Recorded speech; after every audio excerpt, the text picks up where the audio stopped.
Audace est le premier podcast belge francophone dédié au wellness. Des conversations sans filtre pour t'aider à être aligné, outillé et bien informé grâce à des échanges avec des experts, des entrepreneurs et des invités aux récits authentiques. Si le podcast te plaît, pense à t'abonner et à le partager autour de toi. Pour ceux qui ne me connaissent pas, je suis Chloé Jnico, créatrice, productrice et hôte du podcast Audace. Mariée et maman de 2 enfants en bas âge, je suis passionnée par la santé, le bien-être et la longévité.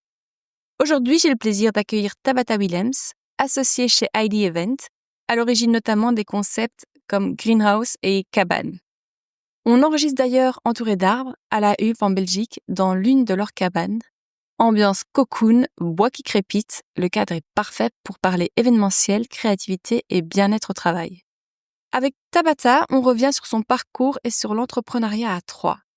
Comment on se fait une place, comment on décide, et ce que le sens du détail change dans l'expérience vécue par les invités. Elle nous raconte aussi la naissance de Greenhouse et de Cabane pendant le Covid, transformer une contrainte en idée forte et créer des lieux où l'on voyage rien qu'en passant la porte. Et comme vous le savez, ce qui m'intéresse aussi personnellement, ce sont ces petits rituels du quotidien, ces gestes simples qui nourrissent notre énergie, notre motivation et notre inspiration. Je suis toujours curieuse de savoir comment chacun prend soin de son équilibre, de sa vitalité et de son sommeil, bref, de tout ce qui nous permet de tenir debout derrière les coulisses d'un métier exigeant. Parce que c'est aussi ça, Audace, aller creuser les sujets qu'on entend moins, parler de ce qu'il y a derrière la réussite, derrière la performance, derrière l'entrepreneuriat. Et vous allez l'entendre, Tabata regorge d'énergie. Elle adore son métier, elle est passionnée et ça s'entend.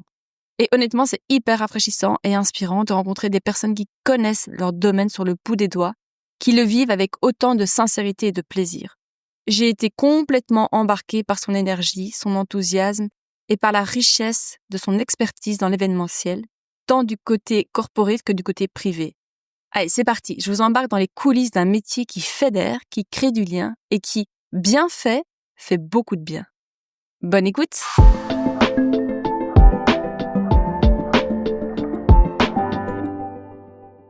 Salut Tabata. Coucou Chloé. Merci de m'accorder un petit peu de temps aujourd'hui. Avec plaisir, c'est un honneur de te recevoir ici dans ce cadre idyllique, fabuleux. Franchement, on peut le dire. Au milieu de la forêt, en plus Ouais. avec un soleil bleu, un ciel bleu, c'est magnifique. Ah ouais, je suis arrivée ici, je dis waouh. Pourtant, j'avais vu tellement passer. Donc, on est chez Cabane, qui s'est situé à La Hulpe en Belgique. Et je vois chaque fois sur les réseaux, mais on en parlait en off, particulièrement l'hiver. Ouais. Tout le monde, voilà quoi, c'est place to be. Non, mais c'est sûr que quand tu arrives ici, tu as l'impression de voyager, quoi. Ouais. Tu arrives au bout de ce parking où tu te demandes un peu où est-ce qu'on t'emmène, et puis tu passes le ponton et tu te dis, ok, waouh. Ouais. Même si c'est notre lieu, wow. on continue à se le dire aujourd'hui que ce lieu est juste magique, quoi.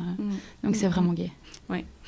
Eh bien, écoute, merci de m'accueillir chez vous, dans ce lieu. Avant de rentrer dans tous ces projets, parce qu'il y a Cabane, mais il y a d'autres projets. Évidemment. Tabata, dis-moi un petit peu qui tu es. Alors, je m'appelle Tabata, j'ai 33 ans. Je suis la maman d'une petite Maxine qui va bientôt avoir 5 ans. Le temps passe beaucoup trop vite. Ouais, c'est fou. Je suis mariée à Julien, que tu connais personnellement. Je travaille chez Heidi Event depuis maintenant 10 ans. J'ai fêté mes 10 ans début octobre. Donc ça, c'était très, très cool. Je suis une grande passionnée de voyage, de nourriture. Pas une très grande sportive, mais j'essaye un peu d'avoir une routine sport depuis peu. Et j'adore passer du temps avec mes amis. Ça, c'est vraiment un truc qui est hyper important pour moi. Ouais, donc, voilà. Et ça rejoint un peu ton métier aujourd'hui, hein, ouais. De rassembler, de fédérer. Exactement. C'est vraiment mon plaisir personnel, c'est organiser des week-ends pour les anniversaires de mes potes ou même mon propre week-end d'anniversaire, mais en mettant mes amis et ma famille au centre du projet. Donc voilà. Donc, tu as 33 ans aujourd'hui, tu fais tes 10 ans chez Heidi Event. Tu es rentrée, tu avais 23 ans. Ouais, et avant ça, j'ai travaillé pendant 2 ans dans une autre boîte où je travaillais dans le département communication événements parce que j'ai commencé l'IEX qui ne m'a pas du tout plu. Ah ouais? Et donc, j'ai décidé d'arrêter. Mais en fait, j'ai eu la malchance, c'est un peu de ma faute, de doubler la première année où on est passé de, on va dire, 400 élèves à 1000 élèves. Et donc, on est passé du côté un peu chouette petit auditoire à gros auditoire, projection dans un autre auditoire du prof. Et en fait, là, j'ai vraiment décroché, j'ai pas du tout aimé. Bon, j'ai réussi ma deuxième première et puis je passais en deuxième et à la fin de la deuxième, j'ai dit à mes parents, Ah ouais, quand même. en fait, ça me plaît pas du tout, ça me convient pas. Et donc là, mes parents ont été un peu réticents à l'idée d'arrêter des études parce que ils sont tous les deux avec un diplôme, haute école ou universitaire. Et donc pour eux, c'est quand même un schéma classique d'études. Et donc, du coup, j'ai dit non, mais faites-moi confiance. J'ai vraiment envie de me lancer dans autre chose. Et donc, j'ai fait une formation en communication à l'ancienne Infac, le FP, rue de Staël, en com. Donc, c'était 2 soirs par semaine à l'époque. Et en parallèle à ça, j'ai travaillé pendant 2 ans pour la régie média belge, dans le département com events. Donc, voilà. Donc là, je travaillé 2 ans. Et puis, un jour, ID Event a mis une annonce sur Facebook en disant qu'il cherchait quelqu'un. Et j'ai ma meilleure pote qui m'a taguée en disant vas-y, parce que moi, mon contrat s'arrêtait là où j'étais, donc je cherchais du boulot. Et je me suis dit, OK, il est mis senior, mais en fait, je teste. Et on était plusieurs sur le job description. Et puis, j'ai eu le meeting avec Mike et Benjamin, qui sont les 2 fondateurs. Et on a eu un super bon feeling avec un gros fou rire par rapport au fait qu'ils étaient en pleine activation M&M's avec des déguisements gigantesques, tu vois, le bon gros M&M's. Et donc, ils m'ont dit en rigolant, si tu veux travailler chez nous, il faudra le mettre. Là où j'ai pas du tout eu peur et que je leur ai gentiment répondu que j'allais avoir un problème pour passer les portes, mais que s'il fallait le faire, je le ferais. Et donc, on a eu un petit fou rire. Et donc, la semaine suivante, ils m'ont appelé pour m'annoncer que j'avais décroché le job, que je commençais 2 mois après parce que je voulais finir mon job que j'avais chez RMB. Ouais. Donc, ils m'ont gentiment attendu jusqu'au 1er octobre. Tu commences dans quelle fonction ? Account manager, donc on va dire entre guillemets en bas de l'échelle quand tu commences quelque part. Donc ça veut dire que je gérais des projets avec Mike et Benjamin qui sont les 2 fondateurs et je découvrais leur manière de travailler à tous les 2. Oui, parce que c'est un peu ambiance start-up. À eux, en fait, ils ont lancé ID Event il y a 18 ans déjà. Ah oui, non. En fait, c'est 2 amis d'enfance qui se connaissent depuis tout petit et ils ont décidé en 2008, en pleine crise économique, de se dire c'est le bon moment pour lancer notre boîte. On a envie d'avoir notre bébé à nous, en partant de rien, même pas de clients. Donc, ils se sont vraiment dit tiens, on y va, on se lance. Et donc, ils ont lancé ID Event il y a 18 ans. Et là, oui, moi, j'ai rejoint, ça faisait déjà 8 ans qu'elle existait. Et avant ça, ils ont eu d'autres personnes à ma fonction. Et c'est vrai que depuis maintenant 10 ans, je suis là-bas et que petit à petit, j'ai gravi les échelons. Ouais. Ils ont appris à me faire confiance, comme moi, j'ai appris à leur faire confiance aussi. Parce que venir dans une boîte où, en fait, quand je suis arrivée, il y avait une autre personne qui était là, mais qui gérait une autre société que Mike et Benjamin ont. Donc, moi, j'étais un peu, entre guillemets, seule avec eux 2. Donc, j'ai appris à leur faire confiance. Puis eux, petit à petit des années, ils ont appris à me faire confiance sur me donner des responsabilités. Parce que c'est sûr que du jour au lendemain, aller confier ton bébé à quelqu'un qui sort de nulle part et qui a 23 ans, on va pas se mentir, c'est pas toujours facile, quoi. Ouais, 100%. Donc oui, c'était assez challengeant. Ça a demandé beaucoup d'investissement. Mais quand on fait ce métier, je trouve que c'est tellement un métier par passion qu'en fait, tu ne te rends pas compte que tu travailles. C'est vraiment quelque chose que tu fais avec plaisir. Tu te lèves le matin en te disant qu'est-ce que je vais encore pouvoir créer aujourd'hui. Et c'est ça qui est gai, quoi. Et c'est dingue parce que moi, l'événementiel, je suis tellement admirative parce que c'est absolument pas mon dada. C'est quelque chose qui... Oui, il faut savoir rebondir, il faut savoir être un peu couteau suisse. Exactement. Ça a toujours été dans ta personnalité, à toi ? Ça a toujours été dans ma personnalité et je n'ai pas peur de faire les choses. Donc, chez ID Event, une journée va être complètement différente. Il y a un jour où je vais être au bureau à faire des budgets et des présentations et le lendemain, je vais être sur un événement à devoir coller du tapis au sol, nettoyer des lanternes parce qu'on a des équipes, évidemment, pour faire tout ça, mais que notre but à nous, c'est de donner un coup de main aussi pour que les choses se passent bien. Donc, je veux dire, c'est vraiment des journées sont tellement différentes que c'est vraiment chouette, quoi. C'est vraiment un chouette secteur. Là, c'est pas monotone. Non, tu n'auras pas le train-train quotidien, un métro, boulot, dodo que tu peux avoir dans plein de métiers, quoi. Ouais. Aujourd'hui, donc, tu as commencé en tant que key account. Oui, tout à fait. Aujourd'hui, quel est ton rôle ? Quelle est ta place ? Alors, depuis maintenant 6 ans, j'ai eu la chance que Benjamin et Mike sont venus me trouver en me demandant de m'associer à eux. Donc, depuis maintenant 6 ans, je suis associée à ces deux grands fous qui ont lancé ID Event. Et donc, aujourd'hui, je suis associée minoritaire. Oui. Donc, eux restent les 2 fondateurs et moi, j'ai des parts dans la société. Donc, j'ai pris une place plus importante dans la société, mais mon boulot de tous les jours reste le même que quand j'ai commencé. Parce que notre métier est tellement varié qu'en fait, ce n'est pas comme des grosses sociétés où en un coup, tu deviens, on va dire, manager et que tu as 5 personnes qui travaillent en dessous de toi. Ici, en fait, on fonctionne sous forme de famille. Et donc, en fait, on travaille tous ensemble et tout le monde fait un peu de tout. Alors, chacun a ses forces et ses faiblesses.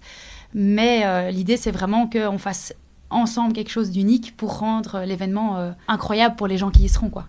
Néanmoins, donc ça changera dans tes fonctions ou tes tâches, on va dire. En tout cas, le résultat doit toujours être excellent. Mais dans ton mindset, prendre des parts, mais non, c'est ta boîte, quoi. Tu vois, partiellement, mais c'est ta boîte. Je pense que ce qu'il y a eu, c'est que quand Ben et Mike sont venus me trouver à l'époque pour me proposer de m'associer, c'est qu'ils savaient déjà que j'avais à l'époque ce mindset de c'était pas ma boîte, mais je faisais tout comme c'était ma boîte. Donc, j'ai toujours eu cette envie d'amener des nouveaux clients, d'amener des nouveaux challenges et de lancer des choses.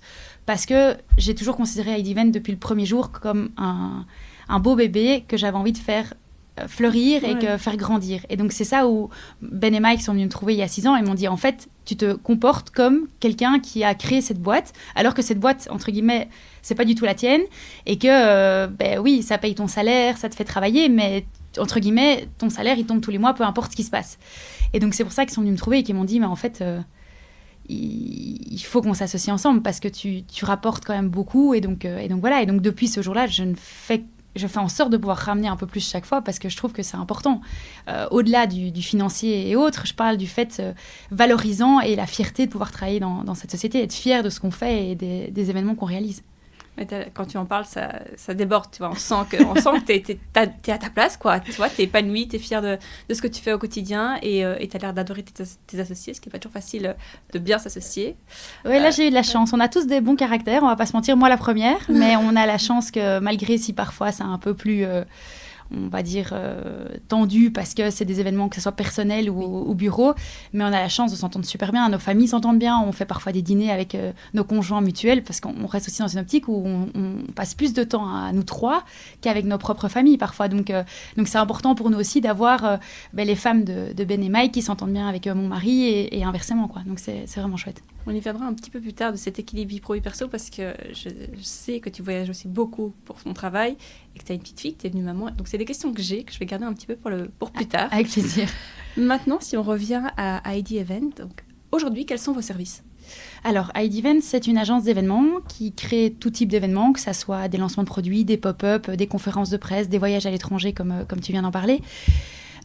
Mais ce qu'il faut savoir, c'est qu'on crée un événement de A à Z. Donc on part d'une page blanche, on part d'un briefing qu'on reçoit du client et on estime qu'on collabore avec le client. Pourquoi ? Parce que nous, on connaît notre métier, mais le client connaît sa marque. Donc en fait, on fait un travail de collaboration. On n'est pas très en pourparlers de clients-fournisseurs, on est vraiment en collaboration. Et on travaille aussi autour de 4 grands axes qui sont vraiment hyper importants pour nous. Le premier, c'est le sens du détail, parce qu'on estime que pour qu'un événement soit beau et bien fini, il faut que le moindre petit détail soit pensé. Alors, c'est pas un petit détail que tout le monde verra, mais en fait, ce petit détail-là plus ce petit détail-là fera toute la différence de l'événement. Et au final, c'est ça que les clients adorent chez nous, c'est qu'on va penser à tout. Le deuxième, c'est le côté créatif. Alors, le côté créatif, beaucoup de gens diront « Ok, mais tout le monde est créatif ». Ok, tout le monde est créatif quand tu lui donnes un no limit ou un budget de 2 millions. Alors ça, c'est sûr, n'importe qui peut faire de l'event. Mais en Belgique, ce qu'il faut savoir, c'est que l'événementiel, il y a un secteur qui est quand même assez touché par les codes budgétaires et encore plus depuis le Covid. Oui. Et la force de notre agence, c'est de pouvoir réaliser des choses, des expériences uniques et singulières en partant de budgets qui sont assez restreints. Pourquoi ? Parce qu'on a la force d'avoir une créativité dû au fait qu'on s'inspire de tout. Donc on s'inspire de ce qu'on voit au coin de la rue, on s'inspire de ce qu'on a dans notre assiette, d'un resto, d'un voyage qu'on a fait. C'est vraiment des choses qui pour nous sont hyper importantes pour pouvoir cultiver et entretenir notre créativité. La 4e valeur qu'on a chez nous, c'est la transparence et la véracité de nos propos. Donc l'exemple qu'on adore donner quand on présente l'agence, c'est que si on te promet une jungle, on ne va pas te mettre 4 petits arbres qui se battent un peu plus loin dans la salle. Non, si on te promet une jungle ou une forêt de sapins ou autre, tu auras ça à ton événement parce qu'on estime qu'un événement, ce n'est pas un one-shot. En fait, pour nous, un événement, oui, c'est un one-shot pour l'expérience des invités, mais pour nous, on veut que le client se dise « Ok, c'est une vraie bonne agence événement, on veut revenir chez eux ». Et donc, du coup, on ne va jamais mentir parce qu'on ne veut pas prendre de risque de perdre le client, en fait. Et le 4e, qui est pour nous le plus important, c'est le côté humain. On est une agence où on est 3 associés et on a quelques employés en dessous, mais on reste à taille humaine et pour nous, c'est hyper important. On ne veut pas grandir. On pourrait, parce qu'on a la capacité en termes de boulot de pouvoir engager des dizaines de personnes pour nous aider au day-to-day, mais on n'a pas envie parce que ce que nos clients aiment, c'est le côté humain. Donc, par exemple, je te disais, ce matin, on a rencontré un client et on lui disait... À la fin de l'interview, le client a dit « Ok, mais qui sera mon contact une fois qu'on travaille ensemble ?» Et on leur a dit « Mais ce sera nous, en fait. » Et elles disent « Mais attendez, vous êtes dans les associés et tout. » Oui, mais en fait, nous, notre plaisir, c'est de faire le terrain aussi. Donc, on ne va pas aller présenter l'agence pour après dire « En fait, ce sera Pierre-Paul Jacques. » Parce qu'on estime que le côté humain crée un feeling aussi. Et un feeling, c'est hyper important pour la réalisation d'un événement. Oui, tu parles de collaboration, de feeling. Oui. Ça vous arrive de dire non si vous ne sentez pas ce match C'est déjà arrivé qu'on n'ait pas un match réciproque avec un client, mais alors en général, on ne dit pas non, on propose quelqu'un d'autre de chez nous. Ok. Parce qu'on a tous des caractères différents, on a tous des manières différentes de travailler. Donc, c'est déjà arrivé de se dire, en fait, ça passe pas du tout avec moi. Peut-être parce que je suis une francophone ou parce que je suis une femme. Ou il y a plein de choses qui sont prises en compte quand même dans ce secteur et dans plein d'autres secteurs. Et donc, du coup, je dis, ben voilà, Mike ou Ben, j'ai rencontré un tel, je sens que c'est un peu compliqué. Est-ce que toi, tu essayerais pas de voir de ton côté si ça matcherait mieux? Et c'est déjà arrivé que ça matche avec personne. Bah, malheureusement, on ne l'a pas eu et on n'aura peut-être pas, ou tant que cette personne est à cette position-là, mais ça arrive que ça matche du coup avec l'un des deux plutôt qu'avec moi. Et c'est pas du tout une fierté personnelle. C'est pas l'ego qui reprend le jeu. L'ego ne joue pas parce qu'au final, c'est ce qu'on dit toujours, c'est qu'au final, l'événement arrive dans la société. Ouais. Que ça soit moi, que ça soit Mike, que ça soit Benjamin, l'événement est fait par ID Event. Donc, c'est ça qui est notre plus belle fierté en fait. Le fait que tu sois une femme, c'est, selon toi, dans ce secteur, dans ce milieu, un avantage ou plutôt un inconvénient? Alors, à la rigolade, je dirais c'est un avantage sur le terrain. C'est quand tu es une femme et que tu portes quelque chose, tu as toujours quelqu'un qui te propose de t'aider. Ça, c'est incroyable. D'ailleurs, on en rigole parce que chaque fois, ils disent « Attends, moi, je porte un truc plus lourd, il n'y a personne qui me propose. Toi, tu portes une caisse, on dit « Attends, je vais t'aider. » Donc, dans ce milieu-là, je te dirais c'est un avantage. Un inconvénient, non, parce que je pense que être une femme ou un homme, ça change rien. Je pense que c'est une question de caractère. D'accord. Il faut réussir à montrer qui tu es, alors sans faire dictateur, grand chef, mais je veux dire, si tu es quelqu'un d'introverti, que tu es quelqu'un qui est dans ta bulle et assez timide, c'est un secteur où tu n'arriveras pas à t'épanouir. Parce que moi, ça m'est déjà arrivé sur des événements où, oui, effectivement, entre notre équipe et les équipes avec qui on travaille, il y a peut-être une femme, deux femmes. Bah, c'est sûr que si tu n'as pas le caractère de dire, les gars, je suis là en fait, et je suis là pour faire les choses avec vous, je ne suis pas juste là pour donner des ordres, alors entre guillemets, tout le monde est égaux et il n'y a pas de différence homme-femme, quoi. On sent que tu vis ton job à 200%. On arrive, par exemple, ici, chez Cabane, il y a d'autres concepts, tu vas nous détailler, mais direct, en fait, tu es plongé dans un univers. Comment vous arrivez à faire vivre ça aux clients?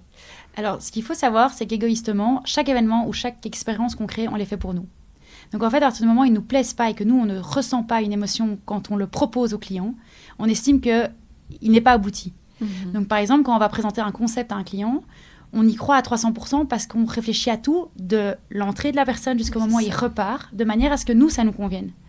Et je pense que c'est ça qui fait aussi notre différence, c'est que si on se dit en réunion, parce qu'on brainstorm énormément entre nous, en se disant « Ok, moi j'ai pensé à ça, toi qu'est-ce que t'en penses? Ok, mais moi ça me dérange. » Tu vois, genre, un bête exemple, t'as des clients qui disent « Oui, donc quand on arrive, on met directement un photoshoot ou une coupe de champagne, comme ça les gens sont contents. » Ok, mais en fait, les gens, la première chose qu'ils ont envie de faire quand ils arrivent, c'est enlever leur veste. Parce que t'as pas envie d'avoir ta veste, t'as pas envie d'avoir ta coupe de champagne dans la main avec ta veste. Après, tu fais comment vestiaire. Oui. Alors, ça paraît peut-être singulier pour les personnes qui m'écoutent et qui travaillent dans l'event, mais je veux dire, c'est des choses auxquelles il faut penser. Pourquoi? Parce qu'une expérience est unique à partir du moment où tous les détails sont pensés et que la trame ou le fil rouge tout au long de l'événement offre une expérience singulière et un événement vraiment waouh, comme les gens aiment dire, parce que les gens se sont sentis... bien, se sont sentis rassurés, se sont sentis entendus aussi. Ça, c'est hyper important, c'est que le client à qui on présente l'événement se sente entendu et se rende compte, ok, vous avez compris ma marque, vous avez compris le message que je veux faire transparaître. Et sur Cabane, comme on est ici, ce qu'on explique beaucoup aux équipes, c'est qu'il faut savoir que, ok, Cabane, c'est quelque chose qui existe pendant plusieurs mois de l'année, mais chaque personne qui vient le soir ne reviendra peut-être plus. Donc, il faut que chaque soir, ça soit une expérience unique pour les gens qui sont là. Parce que c'est à eux qu'on veut transmettre une émotion, c'est à eux qu'on veut faire vivre quelque chose, c'est pour eux qu'on le fait, parce qu'on est fiers d'avoir derrière des coups de fil, des messages, des commentaires sur Google ou autres qui disent en fait j'ai passé une soirée incroyable, que ça soit par ce que j'ai mangé, par le cadre, par la gentillesse du personnel, enfin voilà, c'est des choses qu'on met vraiment en œuvre et qu'on trouve qui est primordial.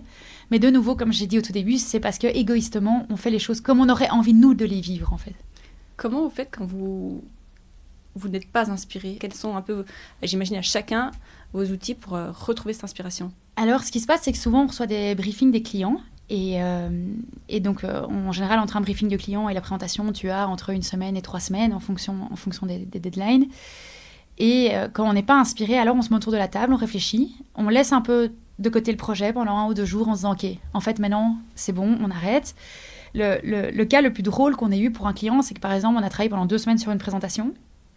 Et je crois 5 heures avant d'aller présenter au client, je suis avec Mike autour d'une table et on discute et on se dit « Ok, mais ça va pas, il y a quelque chose qui va pas en fait. On croit pas assez dans ce qu'on va aller proposer au client. » Et là, on a eu un déclic, genre « Ok, mais c'est ça qu'il faut faire. » Et en 3 heures, on a pondu une présentation. C'était un peu, on a mis tout le monde en alerte dans le bureau en mode les gars, on a 3 heures pour proposer un truc. Et en fait, on est sorti de là et on l'a gagné. Parce que, mais l'inspiration est venue 5 heures avant. Avant ça, je te dis, en 2 semaines, on avait travaillé sur un truc auquel, comme je te disais auparavant, ouais, du gut feeling, quoi. Ouais, C'est voilà, on savait que c'était fonctionnel. Ouais. Mais c'est pas ça qu'on veut. On veut pas un événement fonctionnel. On veut un événement qui fait vivre une émotion et qui va faire, allez, on va dire voyager les gens, que ça soit dans un thème, dans un univers, dans une expérience. Donc, honnêtement, je touche du bois. En plus, on a une table en bois, donc c'est parfait. Pour l'instant, on n'a jamais eu de souci de manque d'inspiration. Mais c'est vrai que parfois, on est tellement cadenassé dans beaucoup, qu'on a besoin tous de prendre un break. Et donc, c'est vrai qu'on s'autorise de temps en temps à se dire, OK, ben, en fait, tu sais quoi, prends un break de quelques jours. Fais ce que tu veux, reste chez toi, va te balader, voyage, bouge, enfin, quoi que ce soit. Mais reviens inspiré. Parce que là, on sent que tu as un trop-plein au niveau charge de travail et que tu n'arrives plus, en fait, à réveiller ton petit côté créatif ou ton petit côté inspiration. Chez ID Event, donc, vous avez des clients qui viennent vous demander de l'événementiel et vos propres concepts. Donc, Oui. cabane, greenhouse. Greenhouse, oui. Comment vous managez tout ça?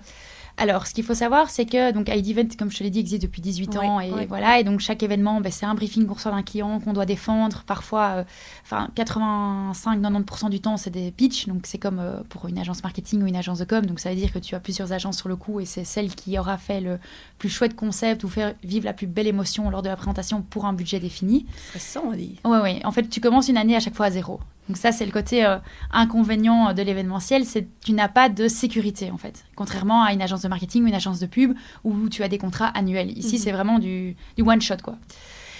En fait, Cabane et Greenhouse sont nés quand le Covid a commencé. Donc là, on s'est rendu compte que l'événementiel était le secteur qui était touché comme l'Horeca. Ouais.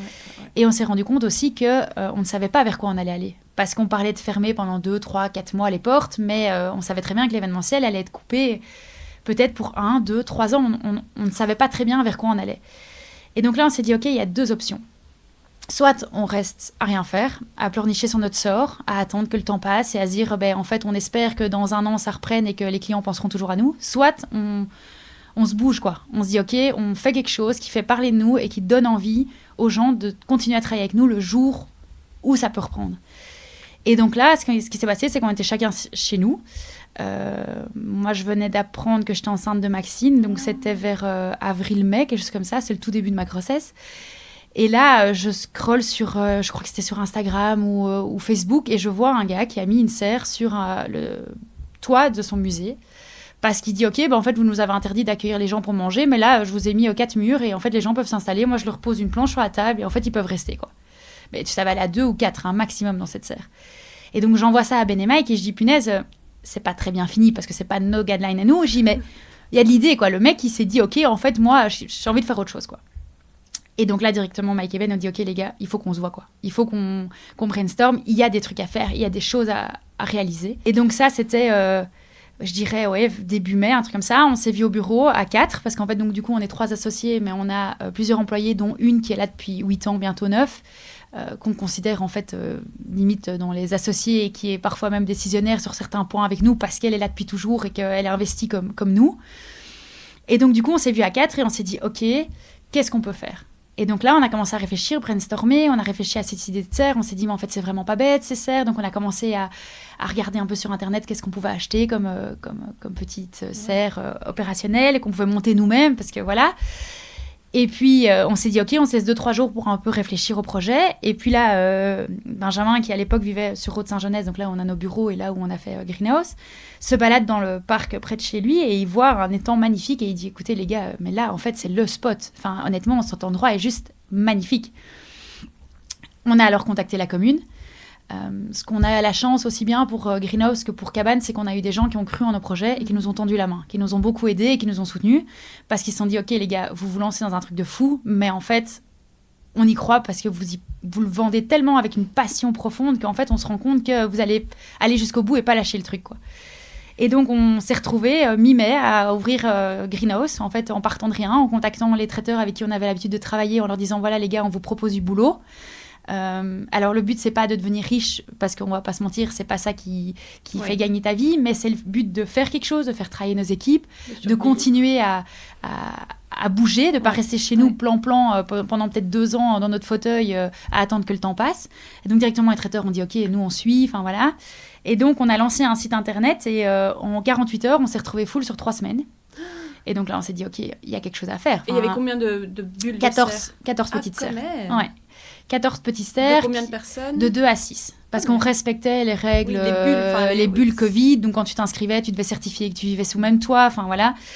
Et donc, on s'est dit, OK, 3 semaines, c'est ce qu'on espérait faire. En se disant, si on tient déjà 3 semaines, on est content. Puis là, on s'est dit, OK, on ne peut pas arrêter. Enfin, je veux dire, il y a encore tout l'été qui arrive. On ne sait toujours pas ce qu'il en est de l'Horeca et de l'événementiel. Et donc, comme l'Horeca avait accepté les restaurants avec ces plexis là que tu mettais entre les gens, en fait, les gens trouvaient ça beaucoup plus agréable de venir sur un greenhouse dans des petites serres individuelles où tu vivais ton expérience plutôt que d'aller au restaurant entre des plexis. Et donc, on s'est retrouvés, au lieu de faire 3 semaines, à faire 5 mois, en ayant la chance de travailler avec des grands noms comme Christophe Hardikes qui est venu travailler chez nous, comme Charles Quézin qui fait énormément de concepts événementiels restaurants, comme également Mallory Gabzi, qui à ce moment-là, on l'avait appris en primeur, avait été très loin dans Top Chef. Et donc, du coup, comme on connaît bien son frère, et on s'était dit, OK, il faut qu'on travaille ensemble. Donc, lui est venu faire aussi. Donc, ça a amené du monde. Enfin, donc, en fait, on s'est rendu compte qu'on a réussi à faire un projet sur 5 mois, alors que c'était un petit truc qu'on espérait tenir 3 semaines. Et ça a vraiment, vraiment pris une très chouette ampleur. On a le Flair qui est venu faire des photos alors qu'on était en plein montage. Il n'y avait même pas encore les vitres, il n'y avait même pas encore les chaises autour de la table. Ils ont partagé ça sur les réseaux et tout le monde a copié cet article. Et nous, on était là, mais attendez les gars, la serre, c'est une serre sans vitre. Là. Enfin, je veux dire, il n'y a rien. Enfin, donc, c'était assez... Même nous, on s'est dit, mais OK, waouh, trop gay, quoi. Et l'engouement des gens aussi d'être chez toi depuis des mois. Dans un cadre un peu bucolique aussi, parce que de nouveau, tu étais au bord de l'eau, au bord d'un étang. Je veux dire, à 5 minutes, tu avais une route. Les gens sur la route ne savaient même pas qu'il y avait cet endroit qui existait. Donc, c'était une expérience qui était vraiment incroyable. Et c'est de ça qu'en est découlé aussi Cabane. Pourquoi ? Parce qu'on savait que Greenhouse en hiver, ça ne marcherait pas. Parce que des serres... Déjà, le soir, en été, c'est déjà plus cru, donc c'était déjà chauffé. Mais alors, en hiver, on s'est dit, ça ne marchera jamais. Ça, c'est juste bon pour avoir des critiques négatives, et ce n'est pas le but. Et même nous, on savait très bien que même nous, on n'irait pas dans ce genre d'endroit. Et comme je disais auparavant, on fait les choses aussi pour nous. Et donc, c'est comme ça qu'en fait, on a eu la chance d'avoir des gens qui ont testé Greenhouse et qui ont cru en nos idées et qui ont dit, OK, moi, j'ai un terrain à la Hulpe, et venez le voir, vous allez voir, ça vaut peut-être la peine. Et donc, du coup, on a été voir le terrain, on a rediscuté avec la commune et tout. Et donc, c'est comme ça qu'on s'est retrouvés à créer Cabane sur mesure par rapport au terrain. Donc, c'est pour ça que si tu regardes, en fait, toutes les cabanes sont un peu disparates par rapport à un emplacement. C'est pas du tout structuré, mais c'est parce qu'il y a un endroit où tu as un rhododendron, l'autre, tu as une souche d'arbre. Et donc, du coup, en fait, on a tout créé sur mesure ici. Et on a eu la chance de pouvoir le commencer. Alors, pas l'hiver tout de suite, parce qu'en fait, quand l'hiver a commencé, ils ont refermé les restaurants. Et donc là, la commune a dit... Par respect pour nos commerçants locaux, on ferme tout, même votre concept. Et donc, on a ouvert l'été suivant, où là, on a refait avec des chefs et tout, ce qui a assez bien démarré l'idée. Et puis, l'hiver d'après, en une semaine, on était full sur 3 mois. Et aujourd'hui ? Et aujourd'hui, on est full jusque fin décembre. Et on ouvrira bientôt les réservations de janvier, février et mars. Mais c'est gai de te dire qu'après 4 ans, ça a un tel engouement, quoi. Donc non, c'est vraiment gai. Et vous accueillez tant des événements corporate que des clients, enfin B2C, plutôt privés, quoi. Oui, tout à fait. Alors, à la base, on a créé le concept pour en faire un restaurant. Donc, on est ouvert à la réservation. Chaque personne ici, je vais parler du cas de cabane puisque ça existe toujours. Chaque personne réserve sa cabane. Les personnes sont seules dans leur cabane. C'est minimum 4 personnes. Maximum 8, parce que tu vois la taille, tu sais pas mettre plus de monde que ça. Mais donc tu viens, tu réserves ta cabane, t'es dans ta bulle. Donc tu commandes à la carte, tu choisis ce que tu as envie de manger, de boire, tu as un petit baf pour mettre ta propre musique, tu fermes la porte, t'as personne à part les serveurs qui viennent te servir, tu n'as personne qui vient t'embêter. Et alors on a pas mal de sociétés qui font des demandes. Pourquoi ? Parce qu'on a une grande cabane, où là on peut aller jusqu'à 28 personnes avec un écran. Donc on a pas mal de demandes pour cette partie-là, mais aussi des clients qui réservent pour des lancements de produits. Parce qu'alors, ils font vivre des expériences dans les cabanes. Actions de marque presse, etc. Exactement. Et alors là, on a deux manières de travailler différentes. C'est soit c'est quelqu'un qui le loue brut, et donc nous, on loue comme une salle d'événement. Soit, souvent, les clients nous demandent alors de gérer l'événement parce qu'ils savent que derrière, on a une agence d'événements et que si on a été capable de faire un projet aussi beau que Cabane, on sera tout à fait capable de leur faire un événement sur mesure inoubliable. Pour revenir un petit peu sur ta partie vie pro, vie perso, quand tu es devenue mère, comment ça s'est équilibré ? J'ai eu, entre guillemets, la chance de tomber enceinte pendant le Covid. Donc, même si on avait nos projets Greenhouse à cette époque-là, c'était assez calme dans le sens où on gérait Greenhouse, mais on n'avait que ça à gérer.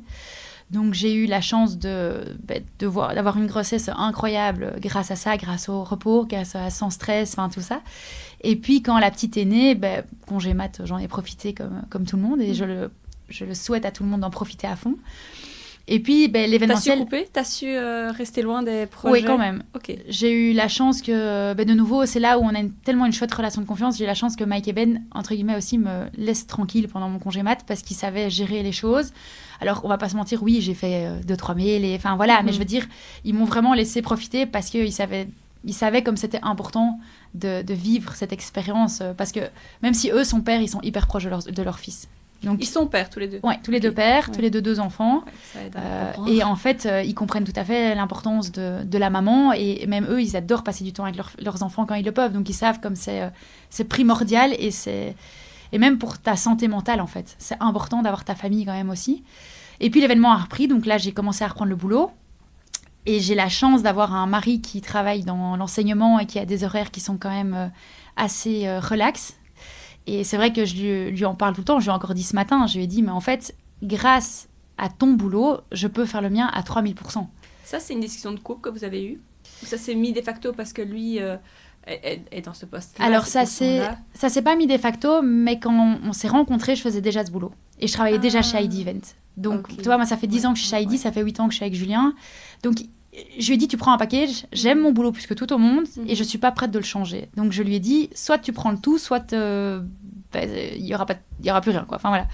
Et donc, il savait très bien dans quoi il se lançait, même si parfois, je sais que c'est un peu dur parce que tous les soirs, il va chercher la petite, il gère tout, enfin, il fait le repas. Enfin, c'est un peu, comme il dirait en rigolant, il est l'homme au foyer, mais il travaille quand même à côté. Mais on a aussi la chance d'être hyper fort aidés par nos parents. On a une famille qui est très soudée, que ça soit... moi, j'ai 3 frères et sœurs, Julien a une sœur. Tout le monde s'entend super bien. Et donc, parfois, quand je dois partir à l'étranger pour le boulot, c'est Julien s'en occupe, il la dépose à l'école, puis mon père va la chercher, puis mon père la dépose chez ma mère. Et en fait, il y a une synergie de famille qui est chouette et qui est importante, je pense, dans le secteur, quoi. Enfin, dans mon secteur, pour pouvoir continuer à faire ce que je fais. Oui, c'est ça. C'est en tout cas ce qui te permet, toi, d'être performante au travail. Toi, en devenant mère, ça n'a jamais été la question de est-ce que je diminue ma charge de travail ou est-ce que je change de travail? Non, ça n'a jamais été une question. Mais par contre, depuis que je suis devenue mère, je prends plus de temps pour certaines choses. Par exemple, si une fois Julien ne sait pas aller la chercher à l'école pour aller à son cours de piscine, par exemple, ça a été le cas lundi, alors je dis au boulot, écoutez, moi à 4h je dois partir, je vais aller chercher la petite, je vais aller à la piscine avec elle. Là où avant, quand il n'y avait pas la petite, que Julien finisse plus tard ou plus tôt, moi ça me changeait rien. Là aujourd'hui, j'essaye. Alors, ce qui est compliqué, c'est que c'est moi qui me mets aussi beaucoup de freins par rapport à tout ça parce que j'aime tellement ce que je fais et que je sais qu'il y a beaucoup à faire que parfois je me dis ok, je vais demander à mon papa ou à ma maman de m'aider parce que j'ai une réunion que je peux absolument pas déplacer. Donc voilà, c'est un peu moi-même qui parfois me met des freins sur certaines choses, mais c'est vrai que j'essaye de prendre de plus en plus de temps pour tout ça. On a la chance d'avoir que, entre guillemets, un enfant. C'était une de mes questions aussi. Assez facile. Est-ce que ton boulot te freine dans l'idée d'en avoir plusieurs? Non, c'est plus notre vie à côté. Okay. Parce que Julien, comme moi, on adore faire des choses, on adore bouger, on adore voir nos amis, on adore faire des choses en couple comme chacun de notre côté. Donc, c'est facile quand on n'a qu'une. En fait, on a la chance d'avoir une fille qui a été hyper facile depuis la naissance. Je veux dire, elle n'a jamais été gravement malade, je touche du bois, encore une fois. Elle a directement fait ses nuits. Donc là, c'est une dormeuse. Hein. Toutes les mamans qui m'écoutent vont me détester, mais elle dort jusqu'à 8h30, 9h le matin. Donc, je te déteste. Voilà, tu vois. Donc, je veux dire, on a ce luxe de tout. On peut la prendre au restaurant, elle va être calme. Enfin, en fait, on aime notre vie. On bouge tout le temps, on part tout le temps en vacances. On a un chien qui a une place hyper importante dans notre vie aussi. Notre chien, c'est notre premier bébé. Donc, quand on part en vacances, on essaye à 90% du temps de faire des vacances avec le chien. Mais donc, quand tu fais un déménagement pour un chien et un enfant, c'est comme si tu avais 2 enfants, on va pas se mentir. Et donc, on n'est pas fermé à peut-être un jour un deuxième, mais c'est pas du tout une discussion actuelle parce que quand on voit des bébés, on est là, oh, c'est trop mignon, j'aime trop, parce que j'ai adoré être enceinte, j'ai adoré avoir un nouveau-né dans les bras. Mais d'un autre côté, après, on se dit, oui, mais... on veut bien un deuxième, que quelqu'un nous le prête, quoi, tu vois, si quelqu'un veut, pendant une semaine, tu vois, se décharger d'un enfant, on le prend avec plaisir, mais c'est vrai que nous, on garde souvent, par exemple, des copines de notre fille ou j'ai un couple d'amis qui est parti en vacances, ils avaient besoin d'un petit moment à eux. J'ai pris un de leurs 2 enfants pour le week-end parce que j'adore ça. Mais voilà, mais c'est vrai que on est bien avec une pour l'instant. On a trouvé une chouette stabilité dans notre couple parce que c'est pas à toi que je vais l'apprendre, mais quand tu as un enfant, ça chamboule quand même énormément. Ouais. D'ailleurs, toi, tu t'es sentie changer après ton rapport au travail, à ton leadership, ça a changé? Non, pas vraiment. Tout ça, pas vraiment. J'ai pas eu tous ces ressentis. J'ai pas eu de problèmes, entre guillemets, postpartum et autres, parce que j'ai eu cette chance d'avoir un frère qui a 16 ans de moins que moi. Et donc, quand il est arrivé à la maison, j'avais déjà 16 ans. Et donc, en fait, j'ai découvert un bébé très vite. Parce que j'adorais aider ma maman. Enfin, donc, quand elle est née, en fait, ça a été une évidence. Même Julien, il m'a dit, mais on aurait dit que t'as déjà fait ça 50 fois. Je dis, mais en fait, je l'ai déjà fait. Alors, j'ai pas accouché, j'ai pas allaité, vu que c'était mon frère. Mais je veux dire, il y a rien qui... Oui, ça ne m'a pas fait peur. Enfin, c'était naturel. Voilà, c'était naturel. Et je ne suis pas quelqu'un de stressé de base. Donc, en fait, j'ai tout fait smooth, à l'instinct, quoi. Je me suis dit, OK, en fait, ça marche. C'est comme l'allaitement. On m'a dit, tu vas allaiter. J'ai dit, en fait, ça marche ou ça marche pas, on verra bien. J'en sais rien, tu vois. Et donc, tout a été comme ça. Et donc, je me suis dit, je pense que tu as un instinct maternel qui fait que tu sais ce qui convient à ton enfant ou pas. Et on a vraiment joué là-dessus. Et donc, c'est ça qui a fait que tout a été facile, tu vois. Je l'ai mise à la crèche. J'ai pas été triste de la mettre à la crèche.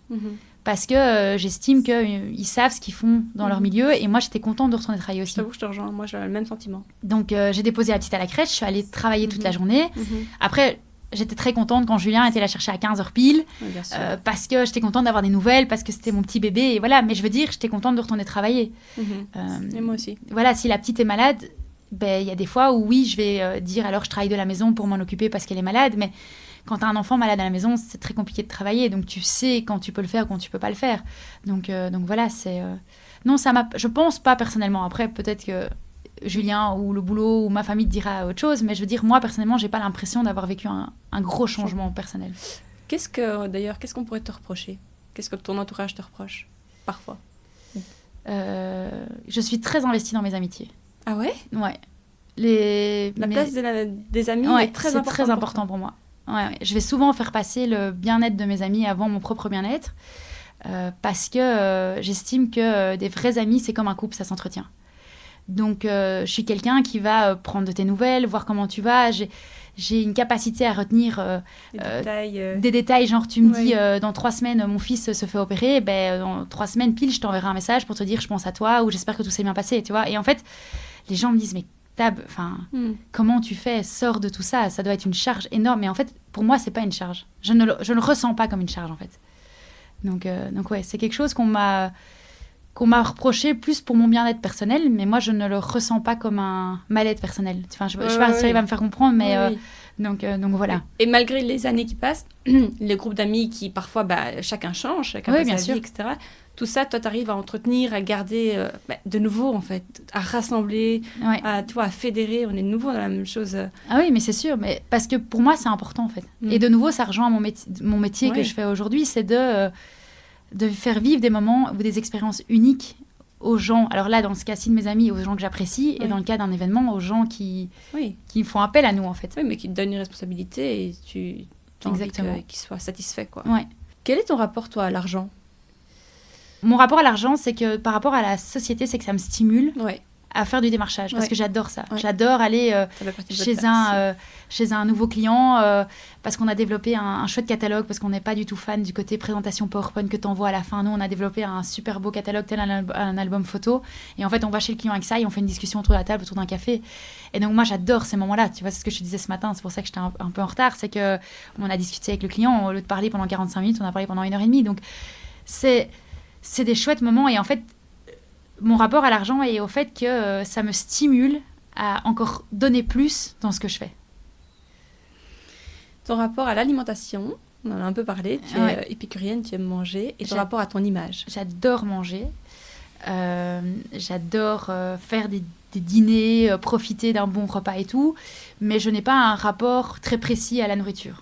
Alors, je mange tout, j'aime tout, honnêtement, j'ai aucune allergie, aucune intolérance, et je suis pas du tout difficile, donc tu m'as à ta table, tu pourras mettre ce que tu veux sous les yeux.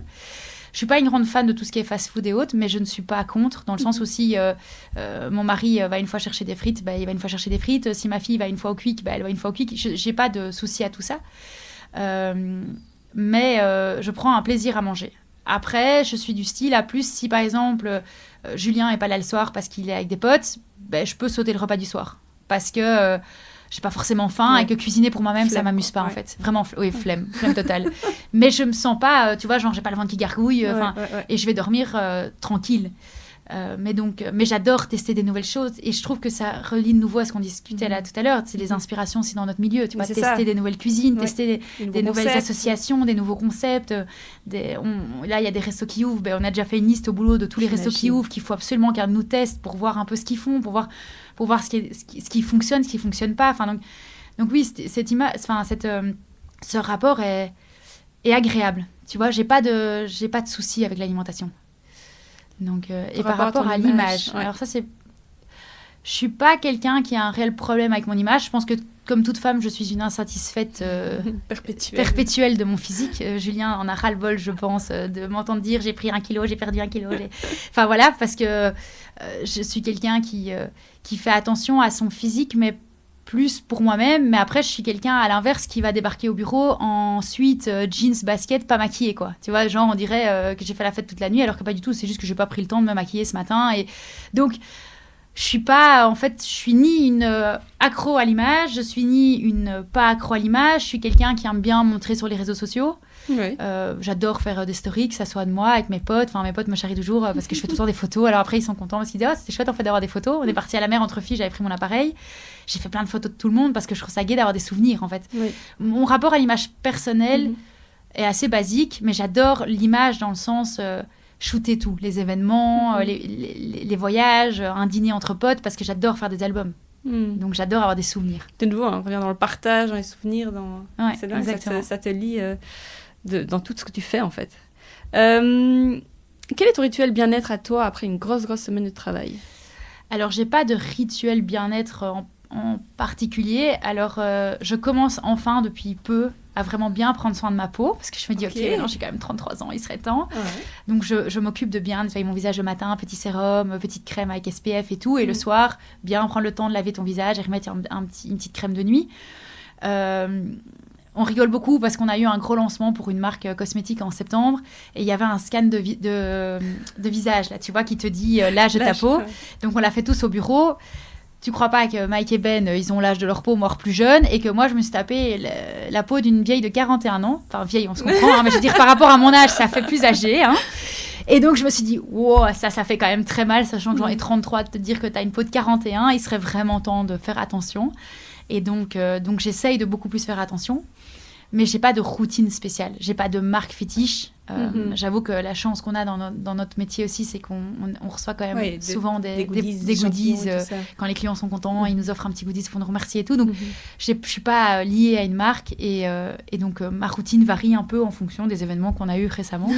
Donc, tu peux tester. Voilà, c'est ça. Donc voilà, mais c'est vrai que j'essaye enfin de prendre soin de ma peau. Et t'as une action qui te fait vraiment du bien. Par exemple, il y a beaucoup d'invités qui me disent de prendre un bain, des choses comme ça. C'est des choses qui permettent un peu de décompresser. Alors, pour décompresser vraiment après une grosse semaine, ce que j'adore, c'est aller me balader avec ma fille. Et avec Julien quand il est là. Ouais. Ça, c'est vraiment prendre juste l'air, en fait.